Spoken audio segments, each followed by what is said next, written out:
Hi, welcome back to the channel. Today we are here to talk about the Leupold Mark V HD 5-25 with a PR2 reticle. Before we get started, I'm going to say the lame stuff. Like, subscribe, comment something. Tell me your favorite color, whatever. No, tell me what your favorite piece of long range glass is and why. Are you the guy that's shooting, the Amazon glass? Are you the guy shooting ZCO? Tell me about it, all right? Full disclosure, this scope was sent to me by Leupold.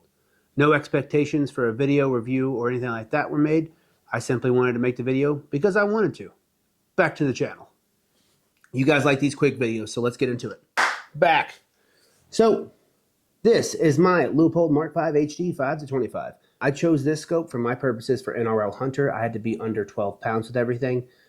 This just comes under 30 ounces, and it's a solid piece of glass. I'm also going to be running one for PRS production because they have to be under a certain amount as far as money goes.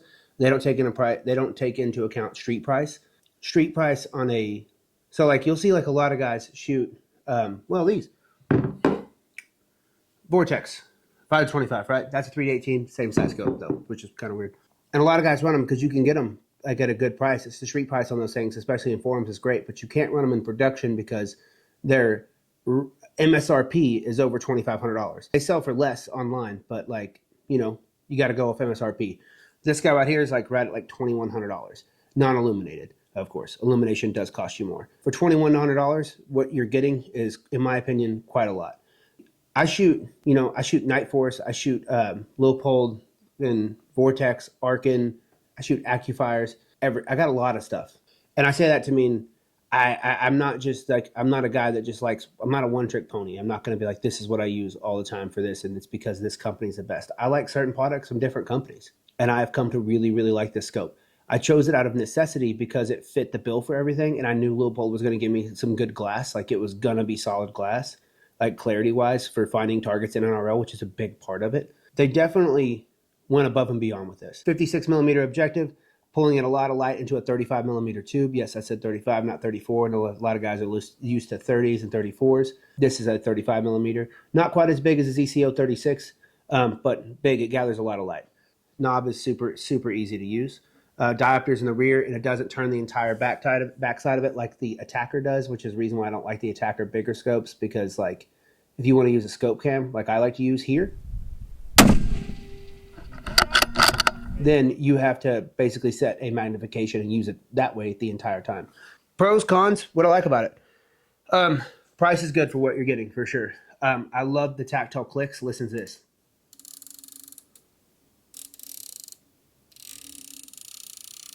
We love that. We love that. I like the locking system, this little guy right here. I like the light it gathers. I love the reticle. Do your own research, guys. There's huge long videos about this, but the PR2 reticle is not in 10th mils, it's in quarter mils. And that's so you don't have too much of a crazy reticle going on.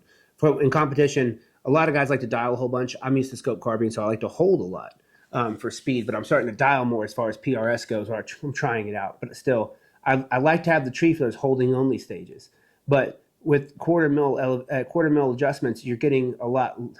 It's more of a gross adjustment, and I'm finding that at first I thought it was well, what if I need to dial a 10th or whatever? Well, you can still dial a 10th, but you're going to be only holding in quarters, which it frees up your reticle. There's not too much crap going on, and if you do need 10ths, if you're milling a target or something like that, between 3 and 4 on the reticle, there is 10th mils, but on the horizontal and the vertical stadia. So you can mill targets and things like that. Or if you really need to measure out your groups or measure something, you can do it that way. Cons, the only thing that, and everybody that's had the Mark V will say this, the turrets aren't locking. So the turret on the windage isn't locking. So I have to unscrew this. And if I were to bump this in a stage, it just turns. I have no idea how much I just turned that. So that's going to be fun when I go shoot this thing in tomorrow. And then that and the illuminated version costs more. But dude, it's the illuminated version. It costs more than everything.